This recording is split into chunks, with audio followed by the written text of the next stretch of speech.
Hello dear students, welcome back to my channel physics SPC. Rotation motion का एक अच्छा question. A string is bound around a hollow cylinder. इस पर ध्यान दीजिए, हॉलो सिलेंडर पर ऑफ मास 5 kg है, रेडियस 0.5 मीटर है। तो मैं नोट कर देता हूँ, यहाँ पे मास जो है 5 kg है और इसकी जो रेडियस है ये वाली आर, ये आपकी 0.5 मीटर है। इसे ऐसे लिख देता हूँ 5/10, पॉइंट हटा के नहीं तो 1/2 मीटर लिख देता हूँ। ठीक है, चलिए। If the string now pulled with horizontal force 40 Newton, तो स्ट्रिंग से एक स्ट्रिंग है यहाँ पे, इसे 40 न्यूटन से खींच रहे हैं। The cylinder is rolling without slipping. Cylinder क्या कर रहा है? रोल कर रहा है विदाउट स्लिपिंग। विदाउट स्लिपिंग का मतलब है रोलिंग, विदाउट स्लिपिंग का मतलब है प्योर रोलिंग है on horizontal surface. Then the angular acceleration of the cylinder will be. Angular acceleration पूछ रहा है सिलेंडर का। Neglect the mass and thickness of the string. जो स्ट्रिंग है आपकी, इसका मास और थिकनेस को नेगलेक्ट कर लेते हैं। मैं यहाँ लिख लेता हूँ फ्रिक्शन, स्टैटिक फ्रिक्शन होगा बेटा यहाँ पे। Static friction is sufficient for pure rolling. Pure rolling. अब ये प्योर रोलिंग की कंडीशंस क्या होती है? अगर मैं मान लूँ कि प्योर रोलिंग कर रहा है, अगर ये जूम करूँगी प्योर रोलिंग कर रहा है, तो उस वाली कंडीशन में सेंटर ऑफ मास का एक्सेलरेशन ए, ये सेंटर ऑफ मास का एक्सेलरेशन है ए, और एंगुलर एक्सेलरेशन इधर मान लेता हूँ ऐसे अल्फा। मान लो ऐसे घूम रहा है ना, तो चल भी रहा है और घूम भी रहा है, और ये एंगुलर एक्सेलरेशन में मान लिया है ऐसे। ठीक है, तो इसमें ये सरफेस फिक्स है। तो जब तो प्योर रोलिंग की कंडीशन होती है, अगर सरफेस फिक्स हो तो सेंटर ऑफ मास का acceleration is equal to are alpha होता है, और ए सेंटर ऑफ मास का एक्सेलरेशन मैंने ए माना है, तो A is equal to are alpha. एक कंडीशन तो यही बन गई। और इसमें फ्रिक्शन सफिशेंट है, स्टैटिक फ्रिक्शन है सफिशेंट फॉर प्योर रोलिंग, तो मैं फ्रिक्शन मान लेता हूँ। किधर भी मान लो, इधर दर्शन मान लो, इधर मान लो। अगर मैं इधर मानता हूँ और सॉल्व करने पर फ्रिक्शन नेगेटिव आता है, तो इसका मतलब जो मैंने डायरेक्शन कंसिडर करी है उसके अपोजिट होगी। अगर मैंने इधर मान लो कि इधर की तरफ मैंने फ्रिक्शन कंसिडर कर लिया ये, और मैं अब सॉल्व कर रहा हूँ, लास्ट में जो फ्रिक्शन फोर्स की वैल्यू आ रही है अगर वो नेगेटिव आ रही है, तो इसका मतलब जो भी मैंने दर्शन लेट करी है उसके जस्ट रिवर्स दर्शन में फ्रिक्शन फोर्स की दर्शन होगी, है ना। तो इस जगह पे कैसे भी कंसिडर कर सकते हो आप। मान लो मैंने ऐसे मान ली, ठीक है। अब क्या करना है? नेट फोर्स निकालना है बेटा। क्या निकालना है? Net force. सबसे पहले नेट फोर्स निकालो। नेट फोर्स इक्वल टू होता है mass into acceleration of centre of mass. Mass into acceleration of centre of मास। जब भी आपकी बॉडी रोलिंग और रोटेशनल दोनों कर रही हो, या रोटेशनल मोशन भी कर रही हो, तो उस वाली कंडीशन में एक्सेलरेशन जब भी ये फॉर्मूला लगाते हो, तो मास इनटू एक्सेलरेशन जो लेते हैं वो सेंटर ऑफ मास का लेते हैं। तो नेट फोर्स लिख लो बेटा। नेट फोर्स इक्वल टू लिखें तो देखो, एक तो 40 न्यूटन लग रहा है और एक फ्रिक्शन फोर्स लग रहा है। इसका जो एन और एम जी होगा वो एक दूसरे को बैलेंस कर लेंगे। केवल ये दो फोर्स होंगे जो मोशन के लिए रेस्पॉन्सिबल होंगे। इसलिए मैं नेट फोर्स लिखूँ तो 40 plus friction force small f is equal to mass आपका 5 kg रखा, और एक्सेलरेशन ए। क्योंकि मेरे को एंगुलर एक्सेलरेशन पूछ रहा है तो इसलिए मैं ए को चेंज भी कर दूँ। यहाँ पे देखो ये सेंटर ऑफ मास का एक्सेलरेशन होता है, आर अल्फा लिख सकता हूँ। तो मैं यहाँ से सीधा कन्वर्ट कर लेता हूँ इसको। 40 plus f is equal to 5 r alpha, और देखो आर की वैल्यू दे रखी है मेरे को कितनी, 1/2। तो मैं इसे अल्फा/2 लिख लेता हूँ। तो अल्फा/2 लिखूँ तो अल्फा/2 इक्वेशन 1 हो गई है। ठीक है, चलिए। एंड दूसरी कंडीशन में इसमें लगा सकता हूँ टॉर्क का, क्योंकि चल भी रही है और घूम भी रही है तो टॉर्क का लगा सकता हूँ। लेकिन टॉर्क हमेशा इस वाले क्वेश्चन में सेंटर ऑफ मास के अबाउट होना चाहिए। अगर सूडो फोर्स का भी कोई कंसेप्ट अगर होता तो उस वाली कंडीशन में सूडो फोर्स हमेशा सेंटर ऑफ मास पे लगते हैं, तो उसका टॉर्क 0 हो जाएगा, है ना। इसलिए उसको टेंशन नहीं रहेगी। इसलिए सेंटर ऑफ मास के अबाउट, ये इसका सेंटर ऑफ मास है, तो इसके अबाउट टॉर्क लिख रहा हूँ। Torque about centre of mass is equal to कितना, तो torque of centre of mass के अबाउट लिख रहा हूँ, तो इस फोर्स का टॉर्क लिखूँ तो फॉर्मूला होता है tau is equal to r perpendicular to f. तो आर परपेंडिकुलर आपका ये हो गया, देखो इस फोर्स पर लाइन ऑफ एक्शन ड्रॉ करूँ तो ये आर परपेंडिकुलर हो गया ये, और इसकी दर्शन कुछ इस तरह से होगी। आर वेक्टर एक्सटेंड कर लेते हैं, ठीक है। नहीं तो आर क्रॉस एफ करें तो आर हो गया आपका रेडियस। चलो अभी एक बार आर लिख देता हूँ, फिर वैल्यू पुट कर दूंगा, आर इंटू 40, है ना। और दर्शन की, इसकी दर्शन मेन होगी, अभी दर्शन और निकालनी पड़ेगी। एक बार बताओ, मैंने अल्फा की दर्शन किधर मानी है? इधर। तो मैंने जो टॉर्क लिया है वो डाउनवर्ड डायरेक्शन में लिया है।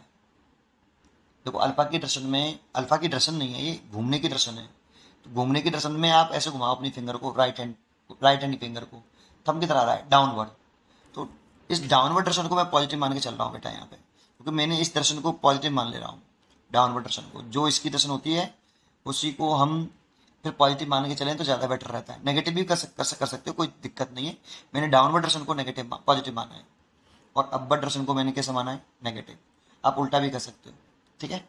चलिए तो करते हैं। तो इसको मैंने कैसा मानूं फिर, देखो इसको आर क्रॉस एफ करो, आर क्रॉस एफ।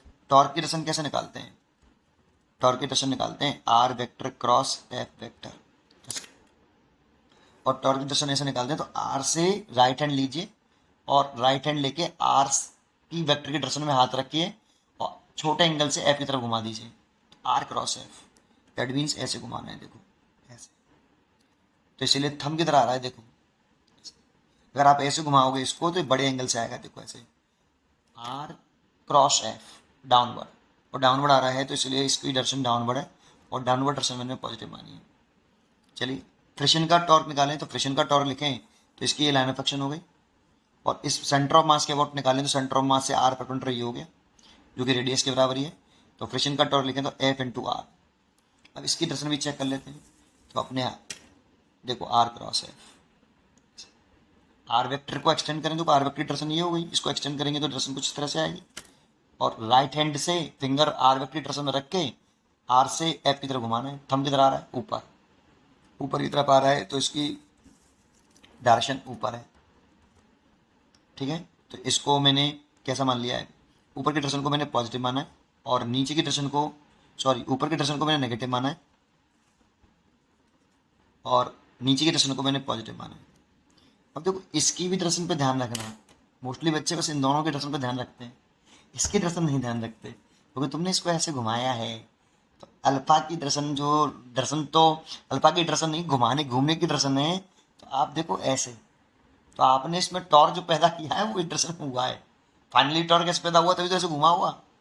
तो अल्फा की डायरेक्शन में अपनी फिंगर को घुमा के देखो डाउनवर्ड। अब इसकी डायरेक्शन को निकालते नहीं बच्चे, इसकी भी डायरेक्शन डाउनवर्ड है। अब क्या करते हैं, इसकी उसकी साइन तो देख लेते हैं, इसका साइन देखते ही नहीं है। इसका भी साइन ध्यान रखो, क्योंकि आपने ऐसे बना दिया इसको, इसीलिए इसको मैंने डाउनवर्ड आ रहा है, इसीलिए मैंने इसका टॉर्क के लिए मैंने इसीलिए पॉजिटिव माना है बेटा। डाउनवर्ड को पॉजिटिव मानने का रीजन ही यही था, है ना, जिससे मैं इसको पॉजिटिव मानूं। अब इसकी वैल्यू क्या लिखूं, टॉय इज इक्वल टू होता है आई अल्फा, तो मैं इसकी टॉय की जगह पे आई अल्फा लिख रहा हूँ, और देखो प्लस लिख रहा हूँ क्योंकि मैंने क्रॉस को पॉजिटिव माना है ना। बस ये जरूर ध्यान रखना है यहाँ पे, इसकी डायरेक्शन के साथ इसकी डायरेक्शन भी देखो, क्योंकि तुमने यहाँ पे कंसिडर कर लिया ना ऐसे घूम रहा है ना। चलिए चलो आगे बढ़ाता हूँ, यहाँ तक समझ में आया हूँ। आगे अगर मैं बढ़ाऊँ तो I alpha is equal to ये हो गया। अब आर की वैल्यू पुट कर दीजिए, आर की वैल्यू आपकी 1/2, जब मैं इसमें 1/2 पुट करूँगा तो ये 20 हो गया, और इस जगह पे मैं आर की वैल्यू 1/2 पुट करूँगा तो ये f/2 हो गया। और आई जो है आपका वो हॉलो सिलेंडर है, यहाँ हॉलो सिलेंडर है ये, हॉलो सिलेंडर। अगर हॉलो सिलेंडर है तो हॉलो सिलेंडर का moment of inertia centre of mass के अबाउट, देखो जिस एक्सिस के, इसमें इस फॉर्मूले का कंसेप्ट और सुन लो। जिस एक्सिस के अबाउट ये टॉर्क लिया है ना, जिस पॉइंट के अबाउट लिया उसी पॉइंट के अबाउट मोमेंट ऑफ इनर्शिया भी लेते हैं। तो आपने सेंटर ऑफ मास के अबाउट मोमेंट ऑफ इनर्शिया लिखा है, टॉर्क लिखा है, तो सेंटर ऑफ मास के अबाउट मोमेंट ऑफ इनर्शिया भी लिखेंगे। और सेंटर ऑफ मास के अबाउट हॉलो सिलेंडर का जो मोमेंट ऑफ इनर्शिया होता है वो होता है 2/3 mr², नहीं सिलेंडर है, स्फीयर नहीं, सॉरी, हॉलो सिलेंडर का मोमेंट ऑफ इनर्शिया mr² होता है, सॉरी रिंग के बराबर, सिलेंडर है बेटा mr²। तो इसकी जगह पे आप mr² लिख लो, तो m की वैल्यू mr², m की वैल्यू कितनी है आपकी 5 kg, और r की वैल्यू कितनी है 1/2, तो मैं पुट कर दूँ 5/4।